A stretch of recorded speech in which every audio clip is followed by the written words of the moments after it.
Hello everyone, আজকে তোমাদের সাথে শেয়ার করব তোমরা বাড়িতে কি করে কাজল তৈরি করতে পারবে যে কাজলটার মধ্যে 0% কেমিক্যালও থাকবে না। প্রথমত একটা প্রদীপ জ্বালাতে হবে, ঘি নয়তো সরিষার তেল দিয়ে, আর অন্য আরেকটা প্রদীপে হালকা একটু সরিষার তেল ঘষে সেই জ্বলন্ত প্রদীপটার উপরে রেখে দিতে হবে যতক্ষণ না তেলটা শেষ হয়ে যাচ্ছে।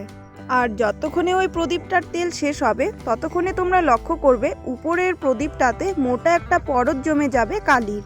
আর সেই কালিটাকেই আমরা আরেকটু প্রসেসিং করে কাজল বানাবো। তো ওই কালি জমা প্রদীপটা থেকে ভালো করে কালিগুলো কালেক্ট করে আরেকটা পাত্রেতে ট্রান্সফার করে সেখানে হালকা একটু সরিষার তেল নিয়ে ভালো করে মিক্স করে দিলেই কিন্তু আমাদের কাজল একদম তৈরি। কালিটাকে কিন্তু ততক্ষণ মিক্স করতে হবে যতক্ষণ না ওটার মধ্যে স্মুথনেস ব্যাপারটা আসছে। আর দেখো হাতের উপরে কি সুন্দর কিন্তু গ্লাইড হয়ে গেল।